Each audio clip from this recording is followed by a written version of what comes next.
My name is Mia Lawson, and today I'm going to tell you a story that changed everything for me. A week before my son Noah's graduation, my parents said, "You can't celebrate your sister's kids might not feel special enough." That night, I packed our bags and walked out of their house for good. A year later, their golden grandkids saw how happy Noah was, and my sister's jealous meltdown shattered the family's perfect image. Have you ever been told to hide your joy just to protect someone else's feelings? Tell me, where are you watching this story from? I would love to hear your story. I still remember that afternoon like it was burned into my skin, the Texas sun blazing down as if the whole sky was melting. I had just returned from the print shop, holding a brand new yard sign that read, "Congrats Noah, class of 2025, UT bound. I'm in." It was just a simple plastic board, but to me, it carried the weight of an entire journey. After 7 years of raising my son alone, I had never once thrown a real celebration just for him. Today, I wanted to change that. A small backyard party, a few BBQ dishes, close friends, and a sheet cake that said, "We're proud of you, Noah." I opened the door to my parents' house in Round Rock, the place Noah and I had been staying ever since my divorce. The familiar smell of coffee mingled with the lavender room spray my mom loved because it made everything feel peaceful and proper. Noah was sitting at the dining table with his laptop open, wearing the semi-formal navy blue graduation shirt I'd ordered online. When he looked up, a small smile spread across his face. "Mom, the sign looks awesome," he said. "We should put it right by the fence near the oak tree." I nodded, my heart lightening just a little. But that moment didn't last. I had barely set the yard sign down on the table when my mother Linda walked in from the kitchen, followed by my father, Mark, and my sister, Vanessa, who was holding her little boy, Jax. My mother's face was tight, as if I'd just done something terribly wrong. "Mia," she began, trying to sound calm. "Your father and I need to talk to you before you do anything else." I looked at them, puzzled, but sat down anyway. My dad clasped his hands together and got straight to the point. "We've talked it over with Vanessa," he said. "This year, there won't be any graduation party for Noah." I thought I misheard him. "No, what?" He nodded firmly. "No signs, no party, no social media posts. Vanessa's kids are at a sensitive age.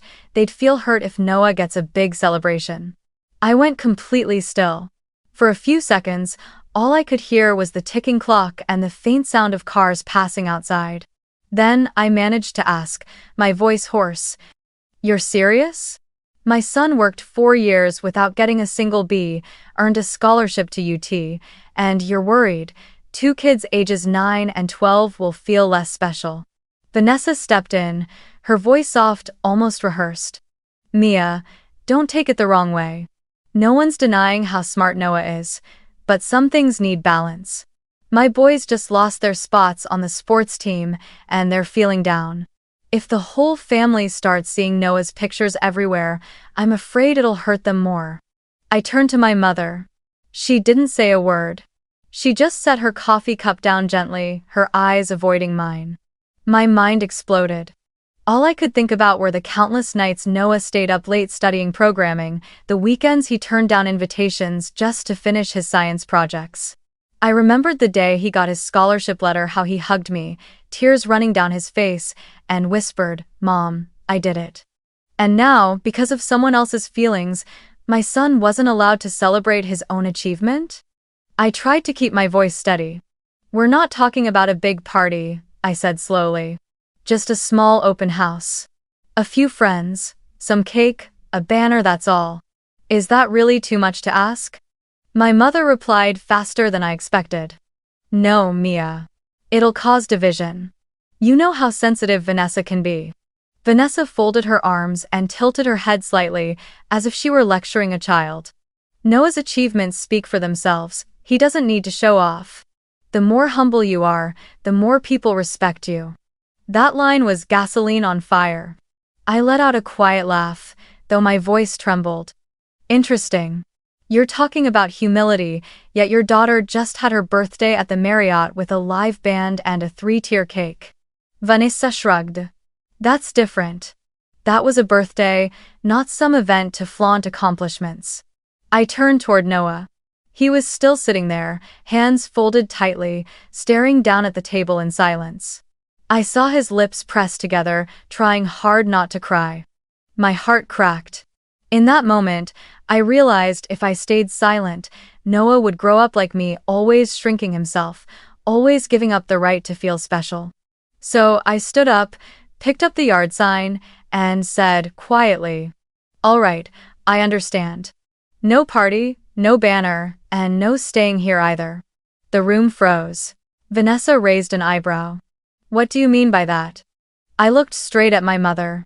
"Tonight, Noah and I are moving out. I won't let my son live in a house where being celebrated is treated like a shameful act." My father looked like he was about to say something, but stopped when he saw my face. I wasn't angry anymore. Just exhausted down to my bones. Noah stood up, packed his laptop into his backpack, and didn't say a word. I saw the redness in his eyes, the light catching in them like glass about to break. I wanted to hug him, but I knew this wasn't the time. He needed to see his mother strong. I turned back to my parents. "Don't worry," I said softly. "You won't have to be bothered by us anymore." That night, the rain finally came. Summer rain in Texas never lasts long, but when it comes, it falls as if the sky itself is breaking open. Noah and I barely spoke as we packed our things. The upstairs room we'd lived in for the past 2 years looked like a silent battlefield, scholarship posters peeling from the walls, the graduation gowns still hanging on the door, and a small picture frame of the two of us on the day Noah was honored at school. I wrapped that frame in my jacket and placed it gently inside the suitcase. Noah sat on the bed, carefully folding his clothes, glancing around as if trying to memorize every detail one last time. I could see he was trying hard to keep his emotions from overtaking his reason. "Mom," he asked softly, "should we keep the guest sign in book for the graduation party?" I shook my head slowly. "Keep it. Someday, we'll actually use it." He nodded, lips pressed together, and went back to folding. When I carried the suitcase down the stairs, my mother was standing by the kitchen door. She didn't say a word. Her eyes followed me somewhere between shock and helplessness. My father sat in the living room, the TV still tuned to CNN, volume low. I placed the house key on the wooden table, the same key I used every day after work. "I'll leave this here," I said quietly. "Thank you for letting us stay." The words were simple, but they made the whole room feel unbearably still. I could hear the clock ticking, second by second. Dad just nodded, eyes still fixed on the screen. Vanessa didn't show up, but my phone kept buzzing. Her messages flashed one after another. "Mia, what are you doing? Don't make this dramatic. Stay." Mom and Dad didn't mean it. I didn't reply. I'd spent my whole youth explaining, apologizing, shrinking myself just to make them understand, and all it ever earned me was silence that slowly eroded my soul. This time, I would choose silence for myself, silence that walks away. I opened the back door. The rain hit the porch roof hard, sounding like 1,000 tiny drums. My old SUV sat at the end of the driveway. Noah went ahead, pulling his hoodie up over his head. The backyard lights cast our reflections on the wet pavement, distorted but unmistakably real. When I turned back one last time, my mother was still standing there, a dish towel in her hands. She didn't move closer, she didn't say goodbye. Out by the car, Noah opened the trunk, placed the suitcase inside, then looked at me. "Where are we going to stay tonight, Mom?" I gave him a tired smile. "I'll figure something out, but one thing's for sure, it won't be here."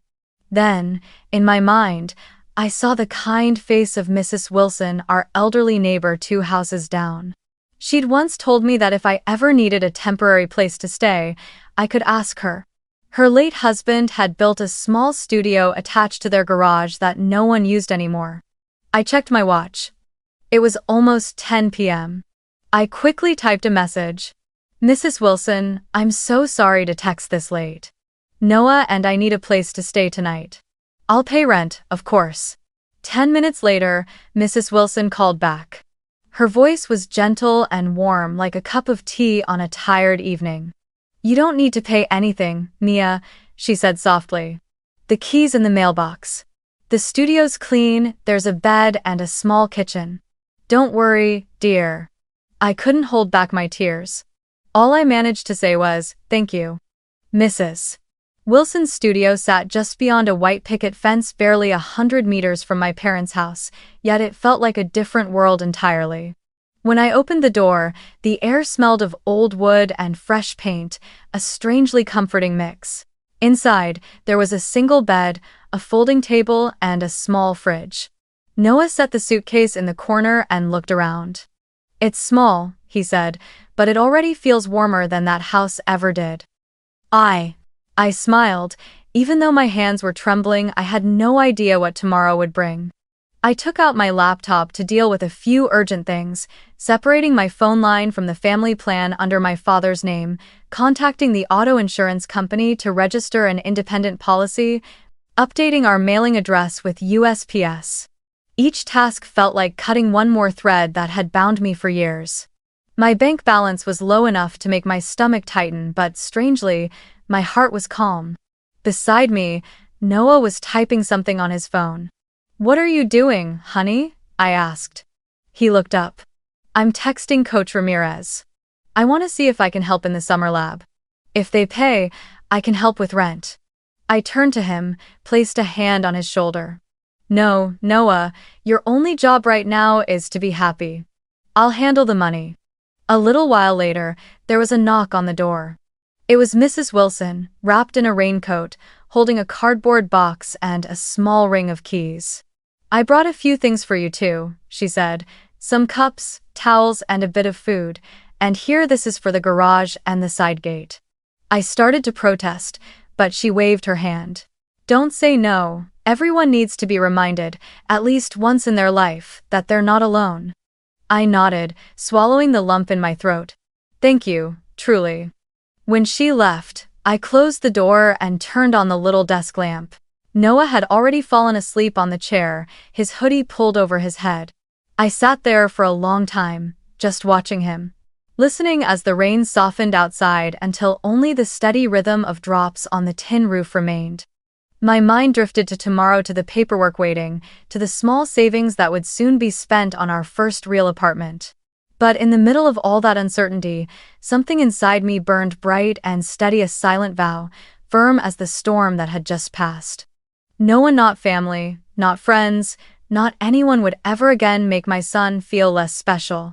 I stood up, pulled Noah's framed graduation photo from the suitcase, and placed it on the old wooden table. The warm light glowed across his face, in the picture bright eyes, a shy smile, and quiet pride. I touched the glass gently and whispered, "From now on, it's just us, and this time, we'll decide what special really means." That night, I couldn't sleep. The ceiling fan hummed softly above me, its blades spinning in slow circles against the old wooden ceiling, the dim yellow light casting flickers across the wall. Noah slept peacefully in the corner, his breathing steady, his face finally relaxed. But I just lay there, staring at the ceiling, my mind replaying like an old film reel running backward. The rain had stopped outside, but somehow, its fading rhythm pulled up every memory I had buried deep, all the little signs I had chosen to ignore for years, convincing myself they were just different kinds of love from my parents. But they weren't. They were patterns, clear, consistent patterns.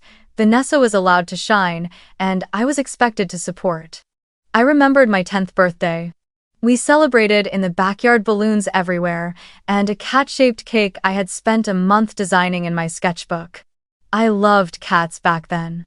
That morning, I wore a pink dress my mother had called a little too bright, but fine, it's your birthday. When it came time to cut the cake, Vanessa, who was 12 then, started pouting because she didn't get to pick the opening song. My parents exchanged a look, and then my mother said casually, "Mia, sweetheart, why don't you let Vanessa blow out the candles with you? It'll be more fun that way. She's your sister, after all." I still remember the sting of disappointment that caught in my throat, but I nodded anyway because my mother smiled and said, "Good girl." That photo still sits in the family album, Vanessa in the center, arm raised high with the candle, while I stand off to the side, my crooked smile half cut from the frame. Years later, the same story kept repeating, just with new settings. When I was in 8th grade, our school hosted an award ceremony for top science students. I'd been chosen to present my project on renewable energy, something I was so proud of I could barely sleep the night before. That morning, as I was ironing my shirt, my mother called from downstairs. "Nia, remember to bake those cookies for tonight. The relatives from Mark's side are coming for dinner with Vanessa." I told her I had to leave early for school. She frowned. "It's just a few cookies, Mia. You make them every year, no one else does them right." So I spent 2 hours in the kitchen. By the time I left, I was nearly late. When I finally stepped onto the stage, my hair still carried the scent of vanilla, and there were traces of butter on my fingers. My parents didn't come. They were at home, entertaining relatives. When I got back, Vanessa was surrounded by everyone, excitedly announcing she'd been chosen as cheer captain for her high school team. My mother beamed. "My talented eldest daughter," she said proudly. And me? I just stood in the kitchen doorway, still holding my certificate, invisible in plain sight. During my college years, I thought things would finally be different. But in truth, the pattern only went deeper. I worked part-time at a cafe near the UT Austin campus, saving every dollar I could for a summer internship at a data company. I remember every penny I managed to set aside $4,000 after 2 years of night shifts. One evening, my mother called. Her voice was soft, almost tender, that familiar tone she used whenever she was about to ask for something. "Mia," she began. "Vanessa has an opportunity to study abroad in Paris this summer. She really wants to go, but she's short on money. Your father and I are helping, but we're still about 4,000 short. Could you lend her your savings for now? We'll pay you back as soon as we can." I was silent for a long time. Paris, the city I had dreamed of since I was a little girl, a place I had only ever seen in pictures. But I didn't want to be called selfish, so I said quietly, "All right, if it's just temporary." My mother thanked me and added a line that stung like a paper cut. "You're so different from Vanessa, always thinking of others first." They never paid me back. When I asked months later, my mother brushed it off. "Oh, Vanessa's still job hunting. She'll pay you when things settle." Dad. Years passed, I graduated, changed jobs, became a mother. That conversation was buried under the dust of time. But every time Vanessa mentioned her amazing summer in Paris, it felt like someone tightening a fist around my chest. It wasn't about the money. It was about the realization that I had been raised to believe sacrifice was a virtue until I learned it's only a virtue for those benefiting from it. I sat up in bed and looked at Noah sleeping. The yellow light spilled across his face, and for a fleeting second, I saw my younger self in him, hopeful, eager to please. That's when I finally understood. What I had endured all my life wasn't just favoritism. It was emotional conditioning, a generational pattern that had been handed down like a family heirloom. My mother once told me she'd grown up in the shadow of her perfect older sister. She never dared to rebel, so she recreated that same dynamic with us, as if only one child was allowed to shine while the other existed to keep the peace. And in doing so, she preserved what she believed was order. I wondered how long I had been defined by that role. From childhood to motherhood, I had always been the one cleaning up behind someone else's spotlight, the writer of congratulatory messages, the planner of parties, the one who stepped aside for others to be seen. And in the end, I was loved less, not because I failed to make them proud, but because my pride had always been built on self-erasure.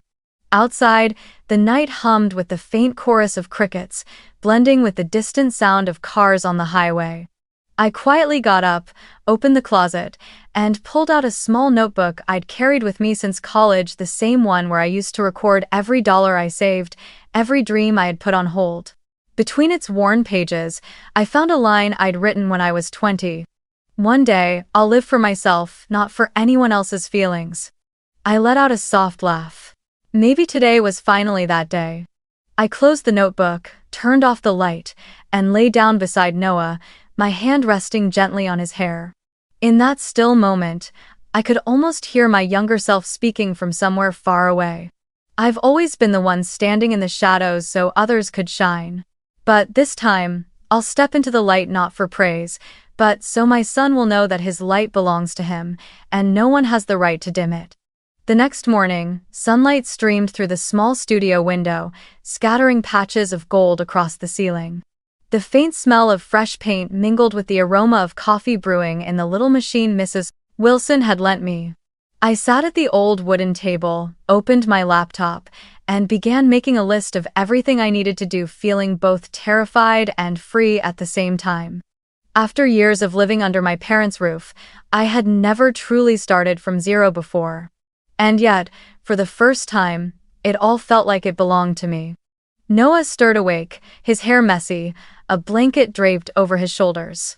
"Mom," he said sleepily, "I had a dream we had our own house, with a garden, and a wooden sign with our names on it." I laughed. "Maybe one day. But first, we need electricity, water, and internet." He blinked. "I thought those came automatically." I shook my head and opened the Austin Utilities website. "Not anymore. At Grandma and Grandpa's, sure. But now, we do it ourselves. Want to learn how to set it up with me?" That morning, we made a long checklist. Call the electric company, open a new water account, fill out the USPS change of address form, and email the car insurance provider to separate from the family plan under my father's name. I didn't expect these tiny, practical tasks to move me the way they did. When the customer service representative asked, "Whose name would you like listed as the account holder?" I answered, slow and steady, "Mine. Mia Lawson." That single sentence felt like a declaration of independence. By noon, we drove to the nearby Walmart for groceries. I bought just the basics: bread, eggs, cheese, lettuce, and a few cheap taco shells. Noah grinned as we unpacked.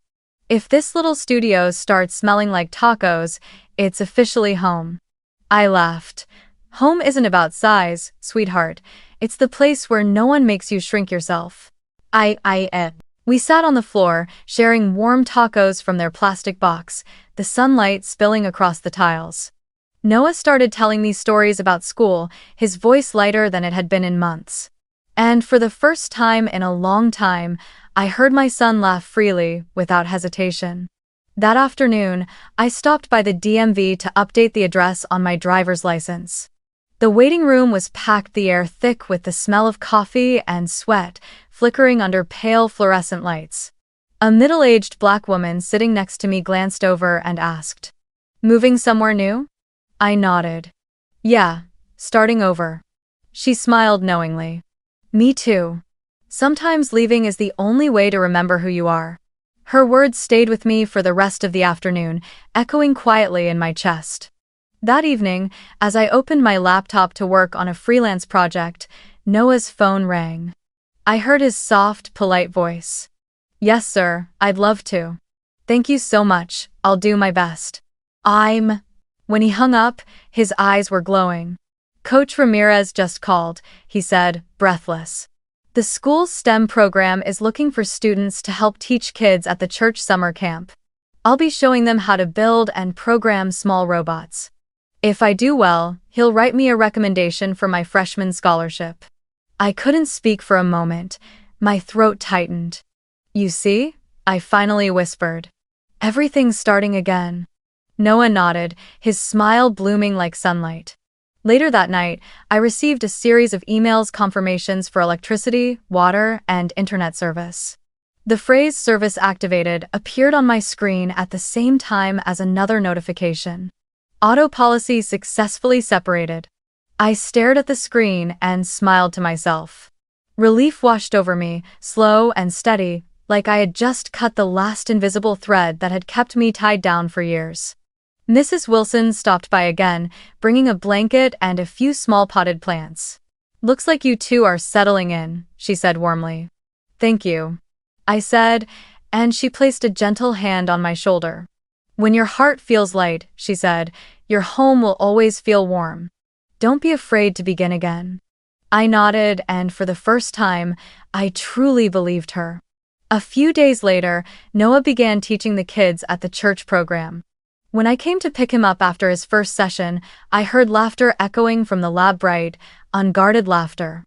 Through the window, I saw him leaning over a table, helping a little boy connect LED wires. When the current flows the right way, the light turns on, he explained. If it doesn't, it goes dark, but you can always try again as many times as it takes.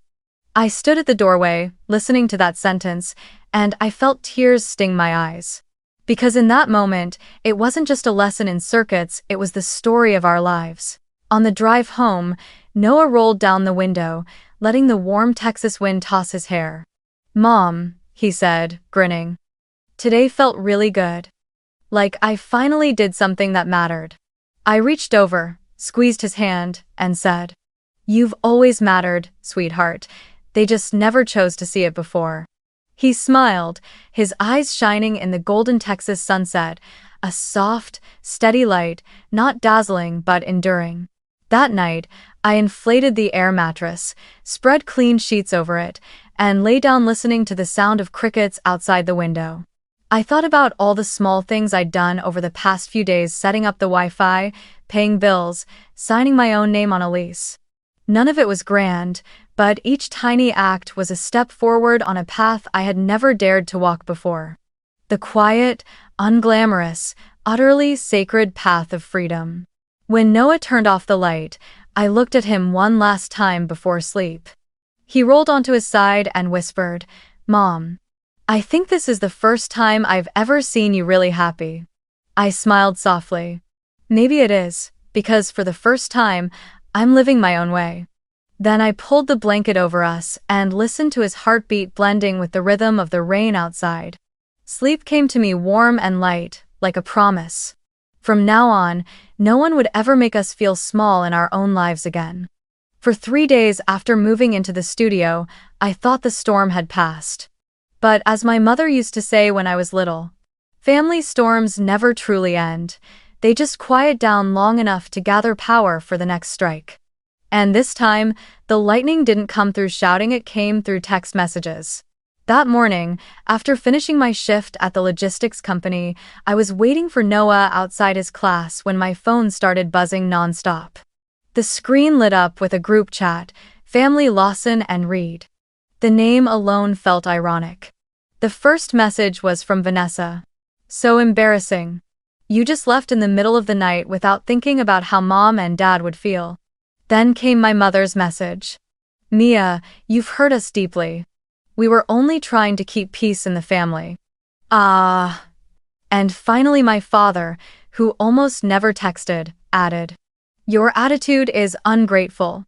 Noah doesn't need a party to be successful." I read each message, feeling a cold wave crawl down my spine. Every word sliced at the thin layer of trust I still held on to. Just then, Noah came out of class, smiling brightly, eager to tell me about his first tutoring session. I quickly locked my screen, forcing a smile so he wouldn't notice the ache behind my eyes. That evening, after Noah went to bed, I opened the chat again. More messages had piled up. Vanessa had sent a screenshot of an Instagram post, a photo of Noah and his friends in the studio, pizza boxes on the floor, smiles wide and carefree. The caption read simply, "Proud of my boy, new beginnings." Vanessa's message underneath said, "Unbelievable. Barely moved out and already showing off?" I clenched my phone so tightly my knuckles turned white. There was nothing in that photo, just a 17-year-old boy, happy to be laughing with his friends. But to them, it was proof of the crime they'd always accused me of, wanting attention, daring to be different. I didn't reply. Instead, I quietly took screenshots of every message and saved them in a folder. Not for revenge, but as a reminder for the next time my heart wavered. I'd open those images and remember exactly why we left. Quietly, I went through each account one by one. First was the cell plan still under my father's name. I logged in, took a deep breath, and submitted the request to remove my number from the primary account. When the confirmation email appeared, my heart started pounding. It felt like the last chain was finally coming loose. Next was Spotify Families still showing admin, Vanessa Reed. I clicked Leave Plan. Then Amazon Household where we'd all shared one Prime account. I pressed Remove Myself. Each click was light, barely a tap on the keyboard, yet it carried the weight of years of learning how to let go. That evening, while Noah was preparing his STEM lesson plans for the kids, my phone buzzed again. A private message from Vanessa. You think you're better than everyone now? Don't forget who gave you a place to stay for 2 years after your divorce. I stared at the message for a moment, exhaled slowly, and typed back. Thank you for what you did. And thank you for reminding me that kindness should never come with conditions. Then I turned off notifications for the family chat permanently. The screen went quiet, and for the first time, I felt like I had full control of my own space. But as the silence settled, reality crept in. Mrs. Wilson's studio was only temporary. I needed something more permanent somewhere closer to Noah's school. After days of searching, I found a small duplex in Pflugerville. The rent was fair, but the landlord required a 2-month deposit, nearly $3,000. My account held barely half of that. To make matters worse, my old SUV had started acting up. The check engine light had been glowing all week, and the garage I trusted was near my parents' neighborhood, the one place I wasn't ready to go back to. One evening at work, I mentioned it briefly to Ethan, a teammate from the data department. He was from Chicago, straightforward, practical, but kind in the quiet way that people rarely are. Your car's making noise? He asked when he noticed I'd arrived late. I nodded. Yeah, the garage I used to go to is too far now, and honestly, I don't want to drive through that area again. Ethan was silent for a moment, then said, I know a place.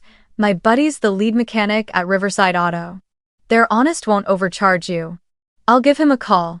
I thanked him, assuming it was just something people say to be polite. But the next afternoon, I got a text. Appointment set for Saturday morning.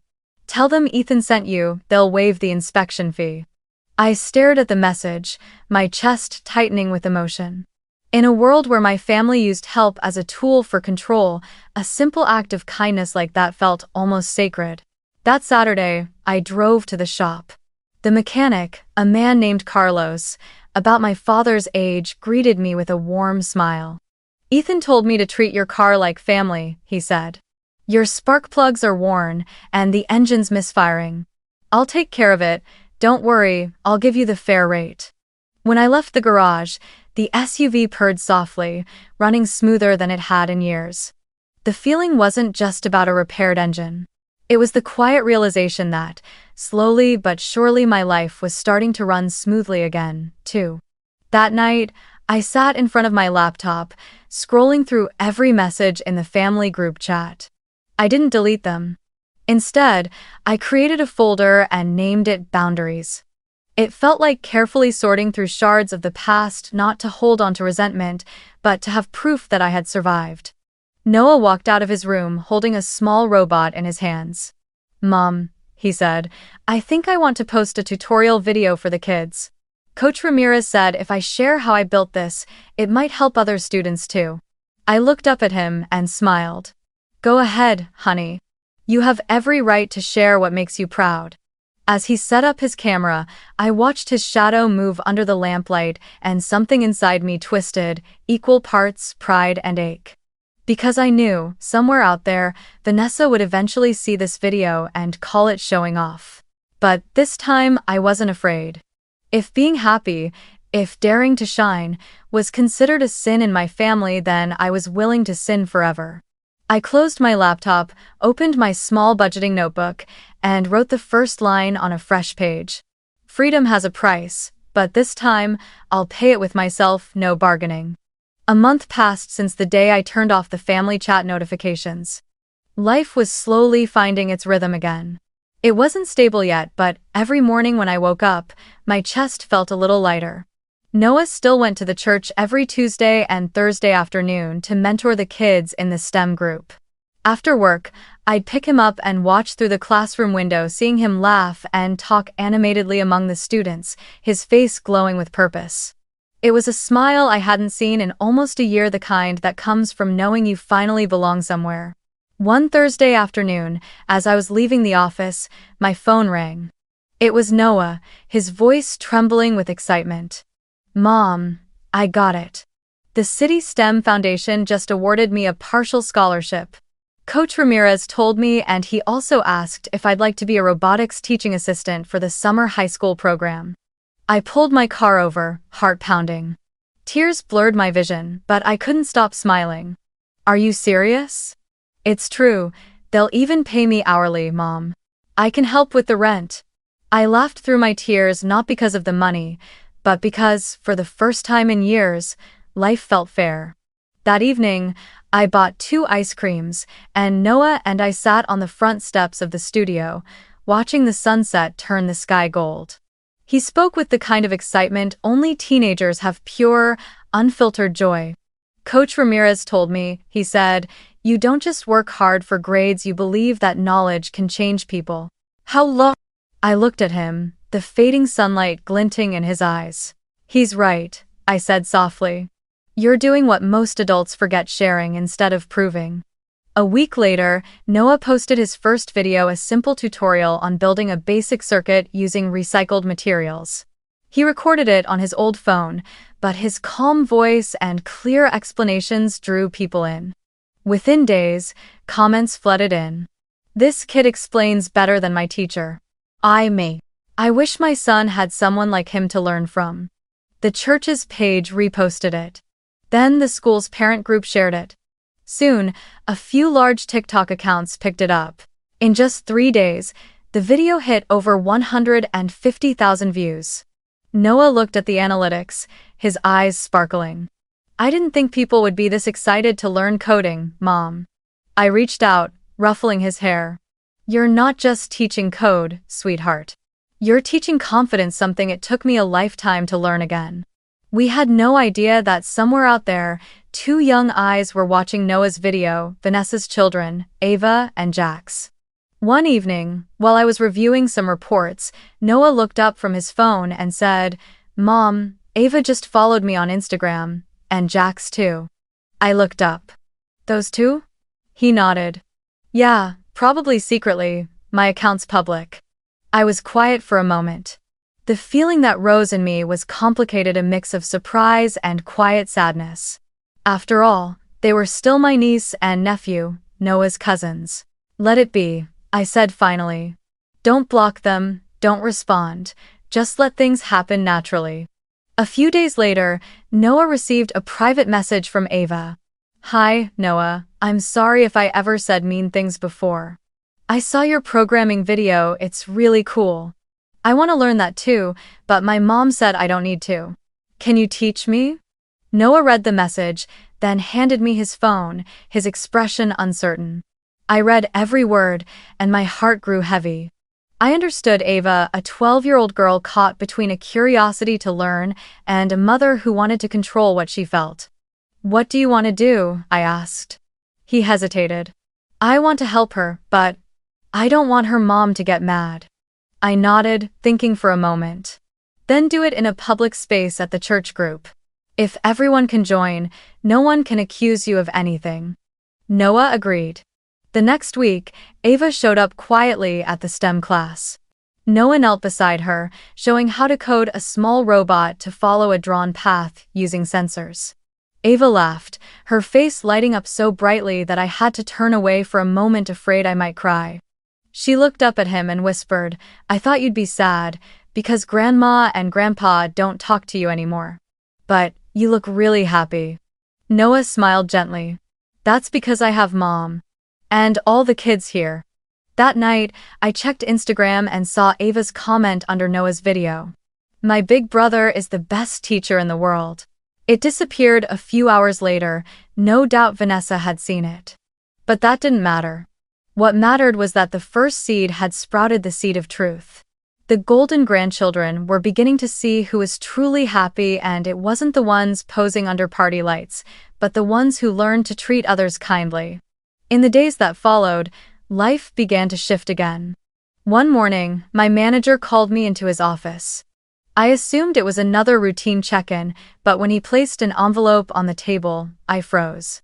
"Mia," he said with a smile, "we've been impressed by your work.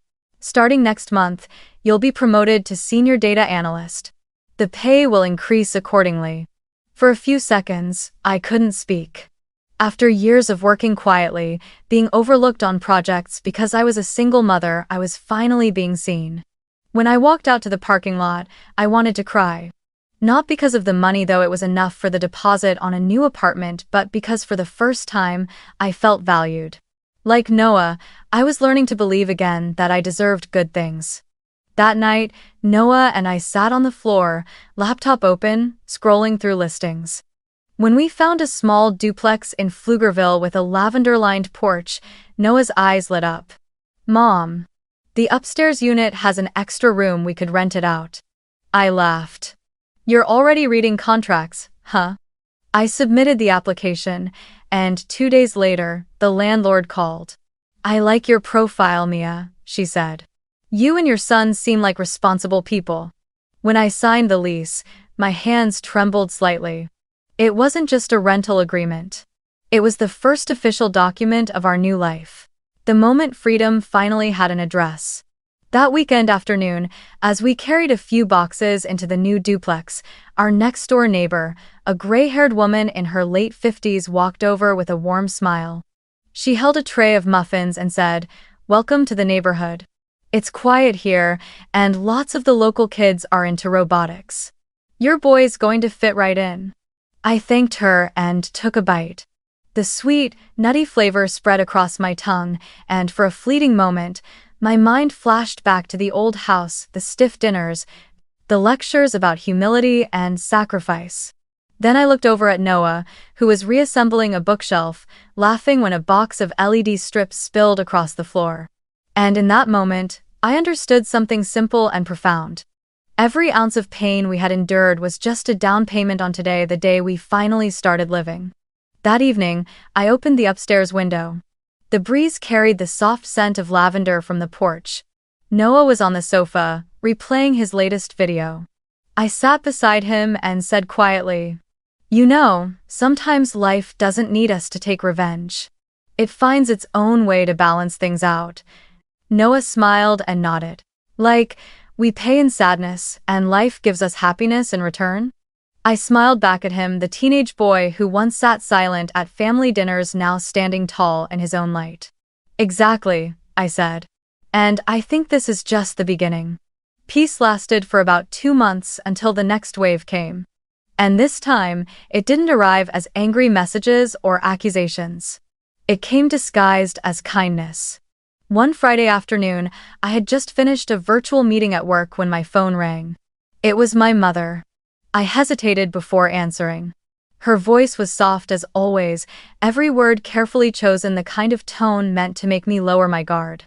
"Mia, sweetheart," she began, "your father and I have been thinking, maybe it's time to make peace." I stayed silent, waiting. She continued quickly, as if afraid I might hang up. "Your father and Vanessa talked, and we thought this year, instead of everyone doing their own thing, we could host a joint graduation party for all the kids, you know, to keep things fair. To remind them we're still one family." My stomach tightened. "A joint party?" I repeated. "Yes, for Noah, Ava, and Jax. Each of them has something to celebrate, so we'll honor them all together. That way no one feels left out. What do you think?" I could hear the real message behind her words.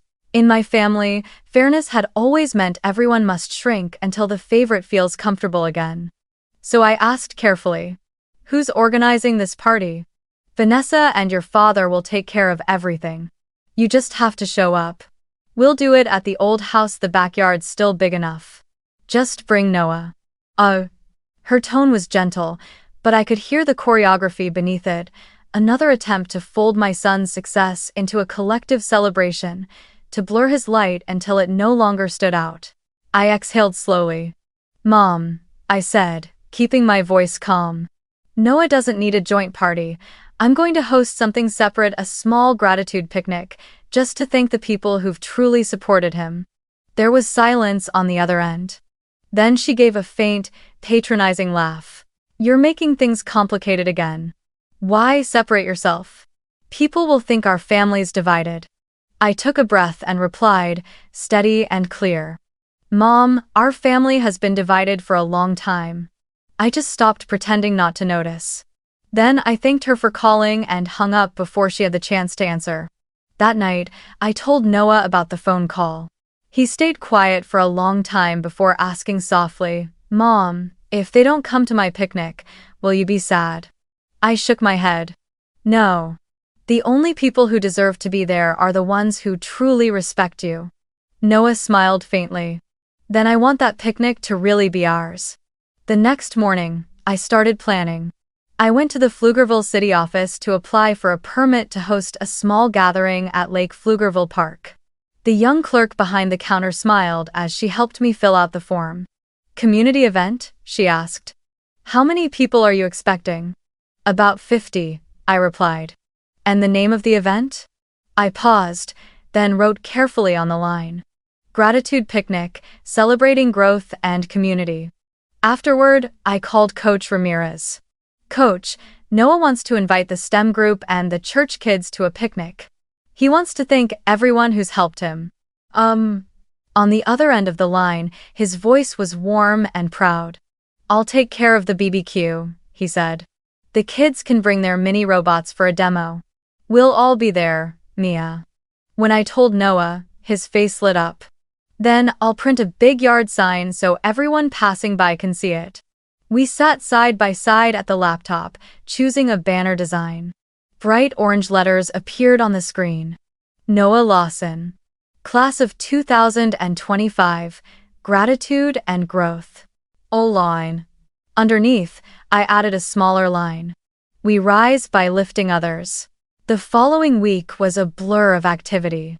I rented a small photo booth from a former UT student, ordered folding tables and picnic chairs, and bought balloons in white, orange, and silver.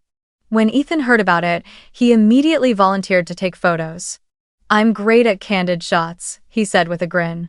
Don't hire anyone else. I laughed and thanked him, feeling something warm in my chest. Life was strange that way. The people who owed you nothing often showed up when you least expected, while those bound by blood stayed silent. That night, I sat down and made a guest list. The STEM team, the church teachers, Mrs. Wilson, my coworkers, our new neighbors, and Noah's close friends. The invitation message was simple. If you've ever believed in Noah, we just want to say thank you. Sunday, 3 p.m., Lake Pflugerville Park. Devon. A few days later, word reached my family. I could tell because Friday morning, another message from Vanessa appeared, even though I'd muted the group. You're really hosting a separate event just to compete? Mom's upset. Dad says you're dividing the family. I didn't reply. Instead, I sent a short, polite email teaching both my parents. The picnic is open to everyone. Anyone who respects boundaries and comes with genuine congratulations is welcome. Just one sentence. No anger, no defense. That afternoon, while Noah and I were out buying cake, he turned to me and asked, Mom, do you think they'll come? I smiled at him. I don't know, sweetheart, but I know who will the people who are truly happy to see you shine. The night before the picnic, we hung the banner, packed the BBQ supplies, and prepared salads and brownies. Ethan and Coach Ramirez both texted to confirm. Everything's ready. Ha! I sat at the table watching Noah go over his checklist of the robots the kids would present. His joy was pure, unguarded, the kind that comes from creating something with love, not fear. And for a moment, an image flashed in my mind, me as a little girl, arranging flowers and blowing balloons for Vanessa's birthday while everyone celebrated her.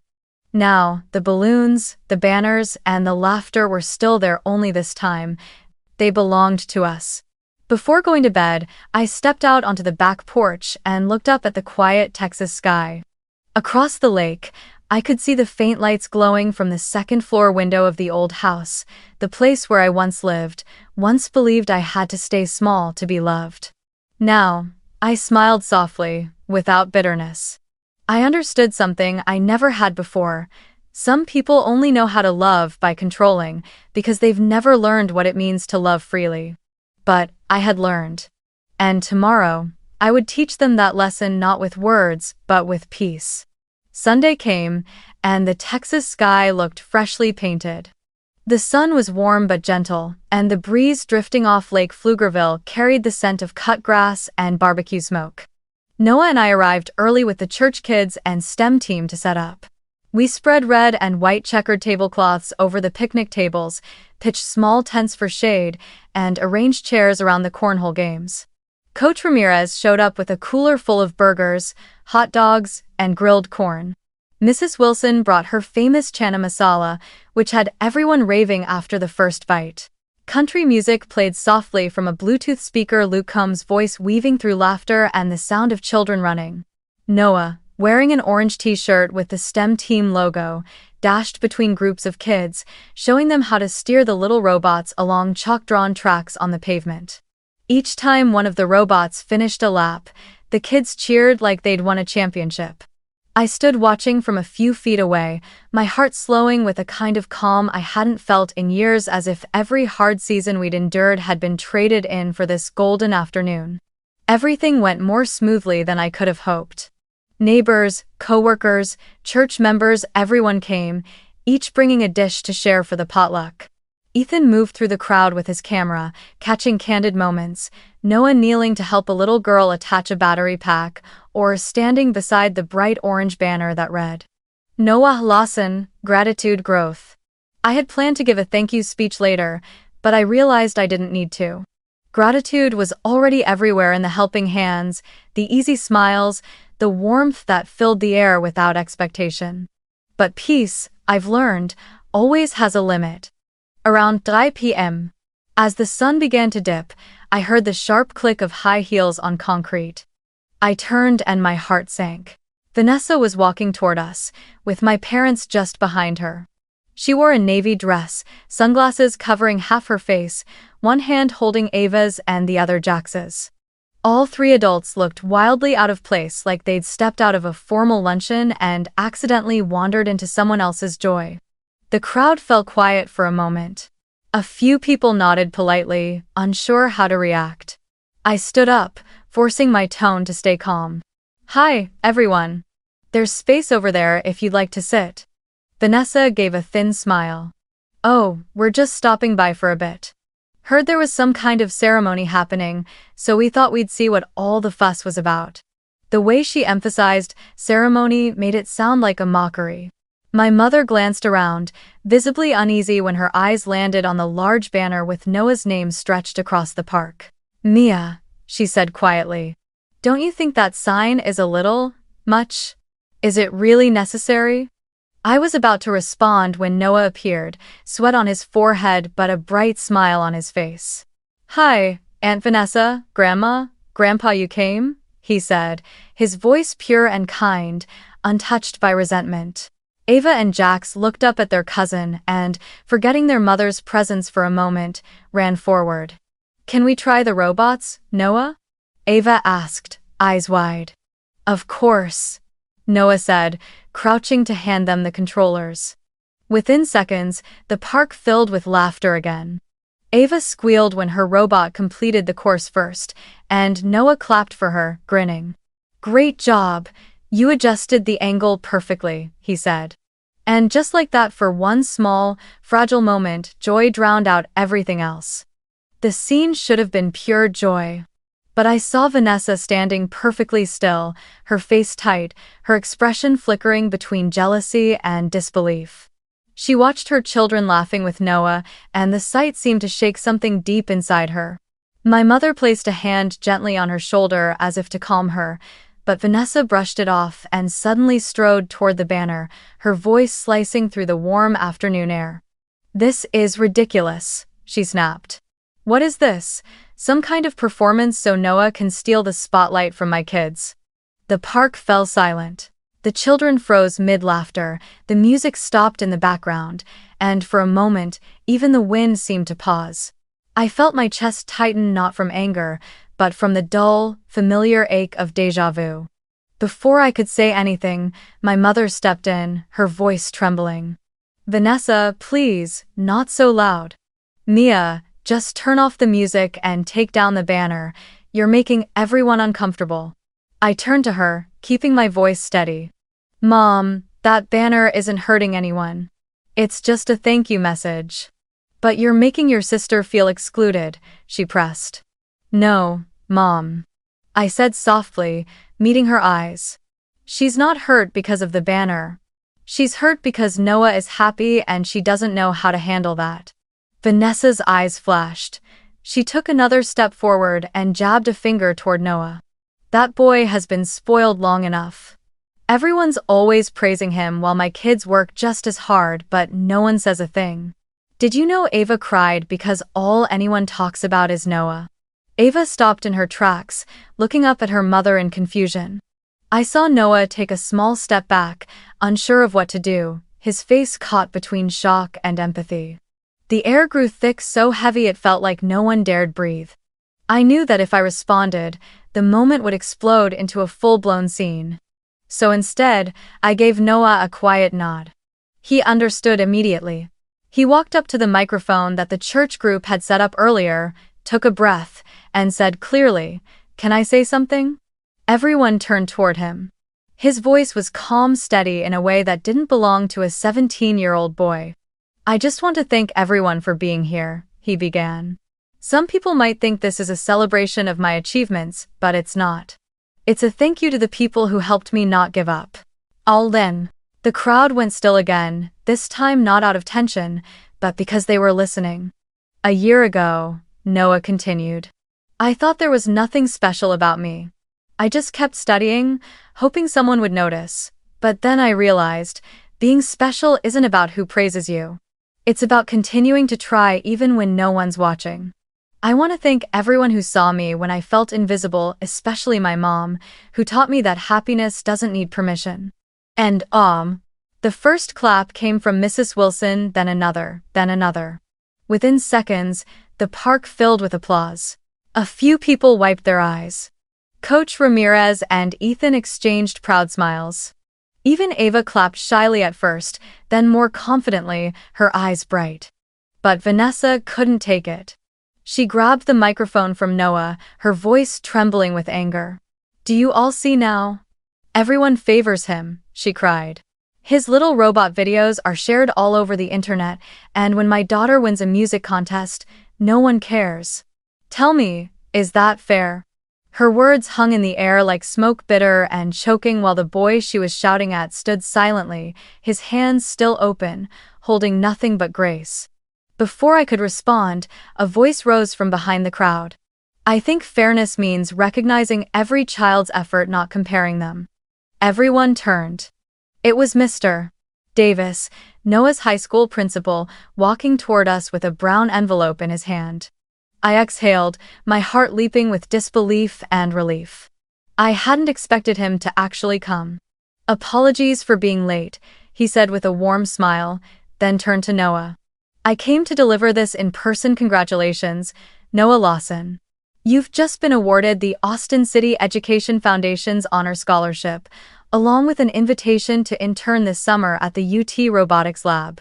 We're incredibly proud of you. The park erupted. Applause, cheers, shouts of joy, a wave of sound and sunlight colliding.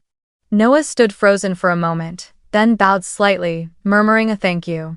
Vanessa's face went pale, her lips pressed so tight they trembled. My parents stood stiffly behind her, eyes darting everywhere but toward us. My mother turned away. Then Vanessa dropped the microphone, her composure cracking. Come on, Ava. We're leaving, she hissed, grabbing her daughter's wrist. But Ava pulled back, her eyes filling with tears. No, Mom. I'm tired of this. Her voice trembled, but she didn't stop. You always make me try to be the most special one, but do you even know how much that makes me hate myself? The entire park went silent. Even the country song playing in the background faded into nothing. Ava turned to me, then to Noah. I'm sorry, Noah, she said through a shaking voice. Mom told us not to like your posts. She told Jax and me to tell our friends at school that you were showing off so she could feel better about herself. A heavy silence dropped, thick as metal. Vanessa froze, her face white as chalk. Ava, that's enough. Stop talking. But the girl didn't. She said if we didn't listen, we couldn't go to summer camp. She said if people thought you were arrogant, Grandma and Grandpa would love us more. Naturally, I felt my eyes sting, not from anger, but from heartbreak. This child, barely 12, had been carrying the weight of her mother's insecurities, forced to play a part in a game she never asked to join. Noah stood still, then quietly walked over and placed a gentle hand on Ava's shoulder. "It's okay," he said softly. "I know you didn't mean it." That small act, steady, kind, and without bitterness, made more than a few adults lower their eyes in shame. Then Jax, only 9, spoke up in his tiny, determined voice. "Mom also told us to tell the church kids that Noah was showing off and acting fancy. But I don't think he was. He just taught us how to build robots. He even gave me the red chip I liked." A ripple of murmurs spread through the crowd. A church parent whispered to another, "That boy's a good kid.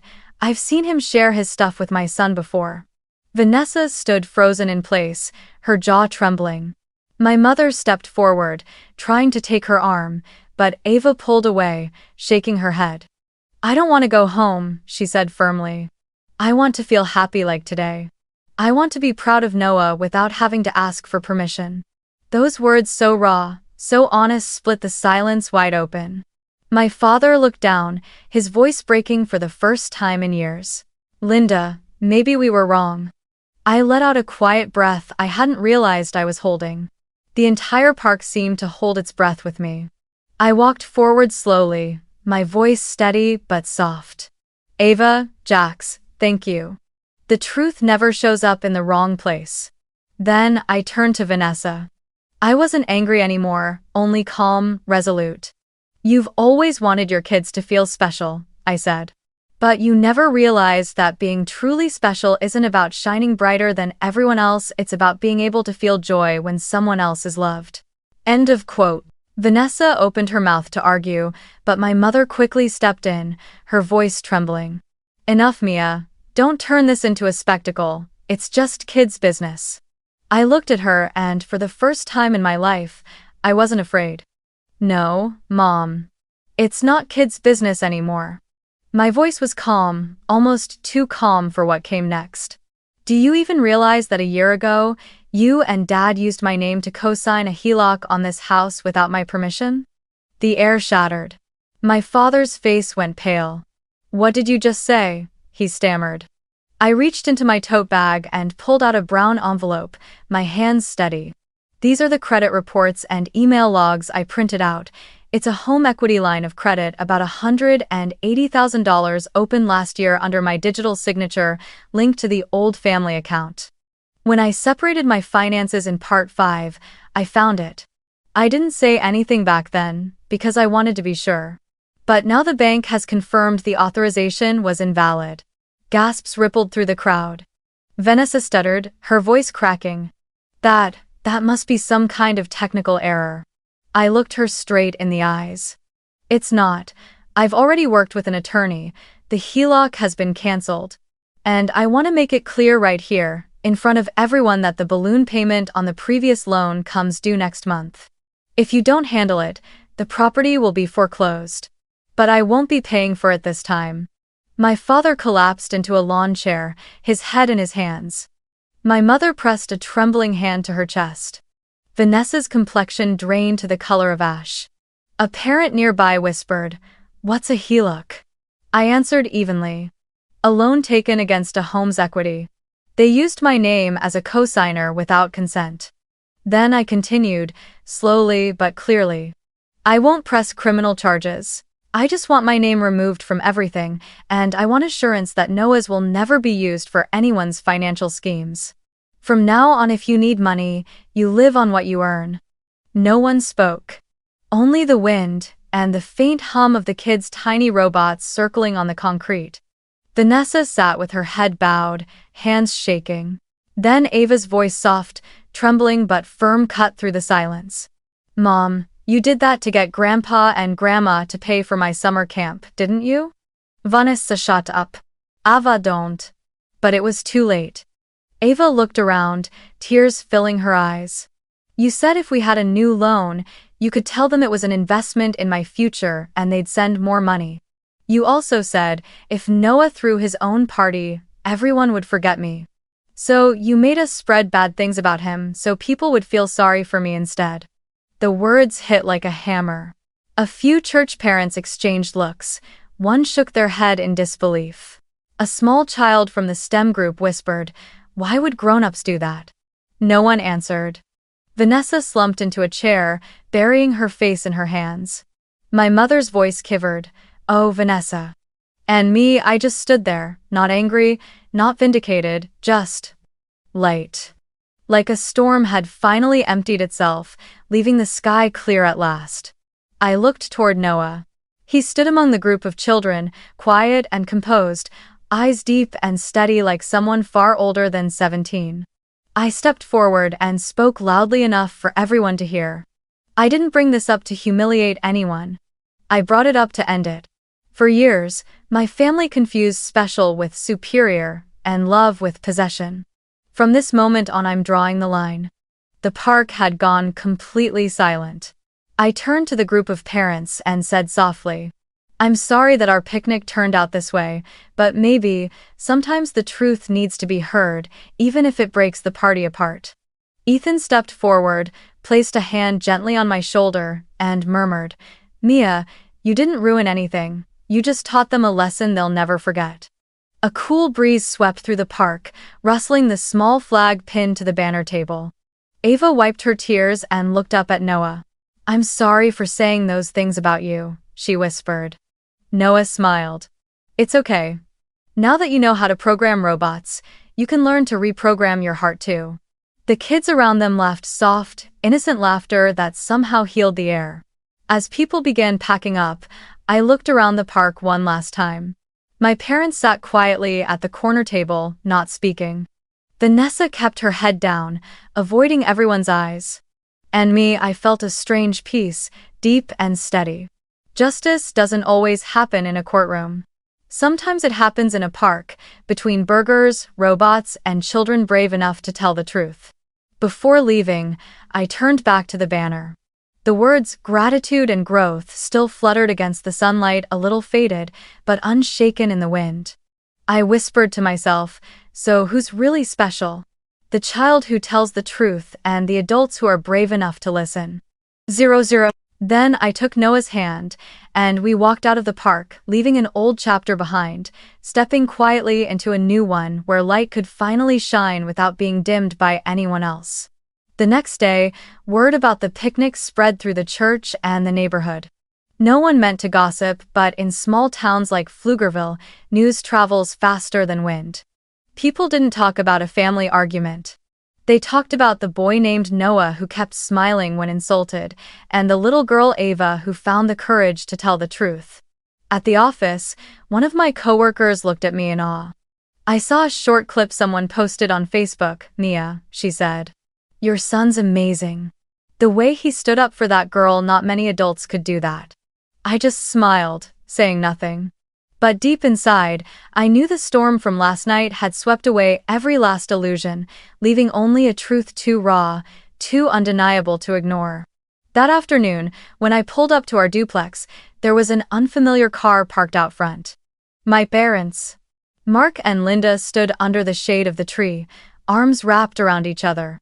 They no longer carried that polished, proud air that used to define them. My mother's eyes were swollen and red. "Mia, can we talk?" she asked quietly. I didn't answer right away. I just opened the door and gestured for them to come in. Noah was sitting in the living room. When he saw his grandparents, he stood up, polite and calm as always. "Hello, Grandma." "Hello, Grandpa." His voice was steady, so composed it nearly broke me. Linda stepped closer, hesitating. "Noah," she said softly. I'm sorry. Yesterday went too far. I shouldn't have let things become what they did." "Oh, great," my father added, his tone low and stripped of authority. "I'm sorry too, son. I was blind. I thought I was protecting the family, but I was really breaking it. Noah simply nodded. I understand. I'm not angry. That simple answer filled the room with silence, the kind that feels heavy and cleansing at the same time. I looked at my parents, the people who had once held themselves up as moral examples, and now, they looked small, fragile, like two children who'd finally been caught doing something wrong. I realized then, they hadn't just lost their image in the eyes of the community. They were finally facing something far harder, to confront the truth about themselves. I brewed tea and set 3 cups on the table. I don't want a complete break, I began slowly. But things have to change. Emmal.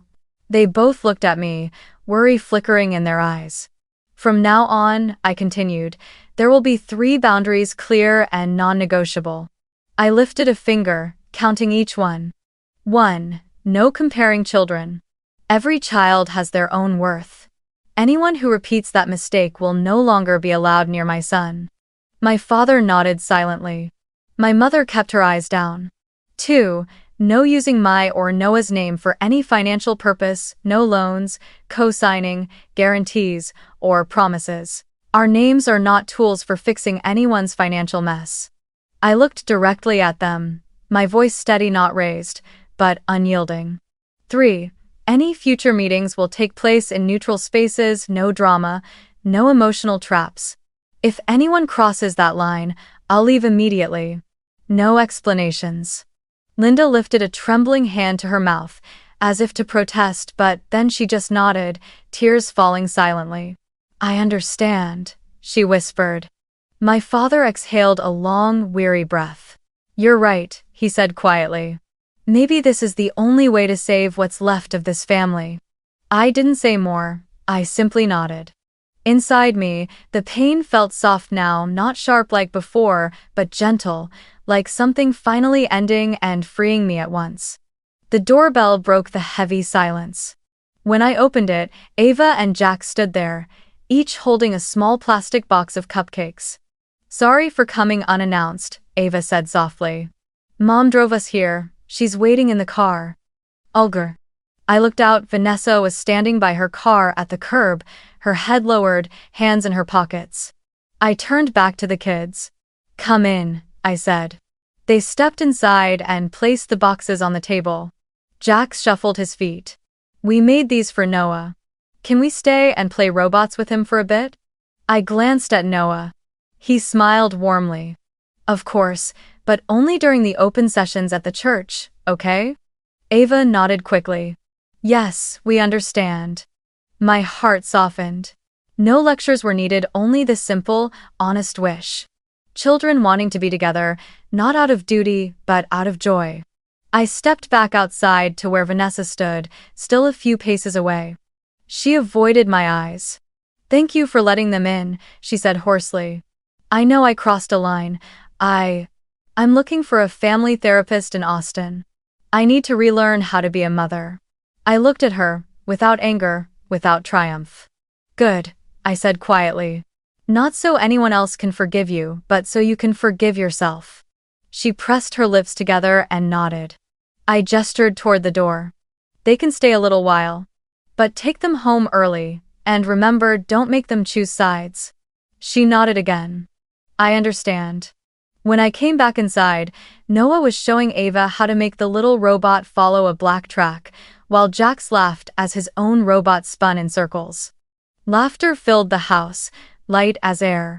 My parents sat on the couch, watching. My mother's eyes glistened. It's been so long since I've seen the kids laugh together like this, she whispered. I smiled faintly. That's because no one's forcing them to be better than each other anymore. That moment, quiet, simple, unplanned, was when I realized forgiveness doesn't need grand declarations. It's in the way you choose to live, clearly, firmly, and free from the past's control. I stood by the window, looking out at the small yard bathed in the gold of the Texas sunset. Noah stepped outside, holding the new yard sign we had printed the day before. On it, in bright orange letters, were 2 simple words. Keep growing. He pushed the stake gently into the soil, straightened it, and looked up. Our neighbors from both sides clapped and cheered. Someone even whistled. I walked out and stood beside my son. For the first time in years, the evening felt wide open, the kind of quiet that means not emptiness, but peace. You know, I said softly, watching the orange letters gleam in the fading light. This sign isn't about showing off. It's a reminder for both of us that no matter who tried to hurt us, we keep growing. Noah smiled, his eyes clear and steady, catching the last shimmer of the Texas Sunday. Mom, he said quietly, I think we already have. I looked around. My parents were still standing on the porch, their faces a mix of shame, humility, and something fragile, gratitude, maybe. Out by the curb, Vanessa's car slowly pulled away. Through the window, Ava and Jax waved, their voices faint but bright. Bye, Noah. The moment wasn't perfect, but it was real. No one had won, and no one had lost. Only people who, at long last, had learned how to see each other with new eyes. The Texas wind drifted through the yard, carrying the gentle scent of lavender from the porch. I rested my hand on Noah's shoulder. We made it through the storm, I whispered, and we still have our dignity. That's the real victory. He nodded, smiling a smile that glowed like the last sunlight on the Keep Growing sign. And in that small, quiet moment, I understood something simple and final. Our family might never be perfect, but Noah and I had rewritten what family meant with courage, kindness, and boundaries that kept love honest. No revenge. No blame. Just the peace of knowing that from now on, we'll never have to ask permission to be happy again.